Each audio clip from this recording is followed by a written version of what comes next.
उस क्रेज का घमंड कि एक सजा याफ्ता की बेटी हैं, कि वो एक ऐसे भाई की बहन है जो न नौकरी करते हैं न व्यापार करते हैं, फिर भी 350 करोड़ के मालिक हैं। ये तो शक है कि उन्होंने किडनी दिया भी है या नहीं दिया है, ये भी जांच का विषय है। अरे पहले अपने घर में महिलाओं को सुरक्षित रखिए। जो दूसरे की बेटी आती है तब आप समाज की बेटियों की सुरक्षा की बात करेंगे। परिवार में भी न्याय नहीं कर पाए, बेटी और बहू में अंतर किया, तो आप फिर समाज के न्याय की बात क्या करेंगे। बैठे हुए प्रदेश के प्रवक्ता आदरणीय कृष्णा कुंतल जी, प्रदेश के मीडिया सह प्रभारी एवं पैनलिस्ट पीयूष जी, सबसे पहले तो आप सभी का हार्दिक अभिनंदन करते हैं।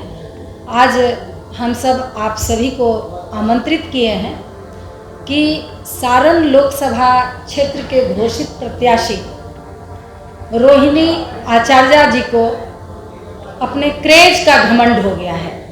उस क्रेज का घमंड कि एक सजा याफ्ता की बेटी हैं जो चारा घोटाले में कितने वर्षों तक वो जेल में रहे हैं, और क्रेज ऐसा शो करती हैं जैसे कि किसी स्वतंत्रता सेनानी जो सीमा पर लड़कर और विजय प्राप्त करके आया।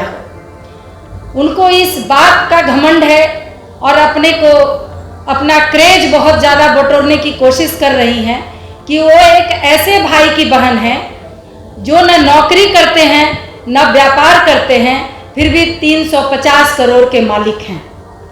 वो इस चीज़ का क्रेज बटोरने की कोशिश कर रही हैं कि जिस सारण क्षेत्र में वो प्रत्याशी बनकर गई हैं, उन्हीं के परिवार ने सारण की बेटी को ही बहू बनाकर और पूरे घर ने मिलकर, पूरे परिवार के सदस्यों ने मिलकर शारीरिक और मानसिक प्रताड़ना कर जिसे घर से बाहर निकाल दिया।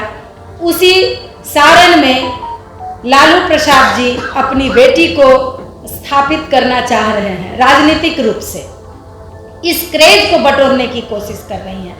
न जाने क्रेज को बटोरने के लिए कौन कौन सा हथकंडा अपना रही हैं। हमारी भारतीय संस्कृति में महिलाओं को लोग पूजनीय मानते हैं। बेटियों को लोग कहते हैं कि बेटा से ज़्यादा सेवा बेटियां करती हैं अपने माता पिता की, और सब करते हैं, भले ही पुरुष प्रधान देश हों, लेकिन बेटियां सेवा करने के बाद ये कहकर नहीं भंजाते रहती हैं कि मैंने पिता और माता की सेवा की। पिछले साल जिस तरह से रोहिणी आचार्य ने अपने पिता को किडनी दिया, जान बचाई, ईश्वर करे लालू प्रसाद जी स्वस्थ रहें, लेकिन जिस तरह से आज ये चुनावी मुद्दा बनाकर घर घर जाकर रोहिणी आचार्य कह रही हैं कि मैंने पिता को किडनी दिया है, आप हमें वोट कीजिए, मेरे जैसी बेटी सभी को होनी चाहिए, तो ये राजनीतिक हथकंडा जिस तरह से अपनाई हुई हैं, ये तो शक है कि उन्होंने किडनी दिया भी है या नहीं दिया है, ये भी जांच का विषय है। या इसको एक राजनीतिक साजिश समझकर कि हम राजनीतिक रूप से लॉन्च होंगे तो उसके लिए इस तरह का किया जाए, इस तरह का नाटक किया जाए, ये भी एक शक की बात है और ये जांच का विषय है। सिंगापुर से एक महिला आकर और बिहार के सरजमी पर आकर और चुनाव लड़ती है, और वो बार बार जो बिहार एनडीए की सरकार जब से पिछले 17 साल से काम कर रहा है, बिहार का विकास कर रहा है, उस बिहार में जिसने महिला सशक्तिकरण को कहां से कहां तक पहुंचाया, वहां पर वो ये घोषणा कर रही है अपने क्षेत्र में कि महिलाओं की सुरक्षा करूंगी। अरे पहले अपने घर में महिलाओं को सुरक्षित रखिए। जो दूसरे की बेटी आती है तब आप समाज की बेटियों की सुरक्षा की बात करेंगे। और जिस तरह से लालू प्रसाद जी को सामाजिक प्रणेता और सामाजिक न्याय के नेता कहे जाने वाले लालू प्रसाद जी, आप अपने परिवार में भी न्याय नहीं कर पाए, बेटी और बहू में अंतर किया, तो आप फिर समाज के न्याय की बात क्या करेंगे। जहां पारिवारिक न्याय की बात नहीं हो, वही उनकी बहू जो रो रो कर कह रही थी कि मैं भी तो यादव समाज की बेटी हूँ। स्वर्गीय दरोगा राय जो बिहार में इतने प्रतिष्ठित नेता थे, उनकी वो पोती है।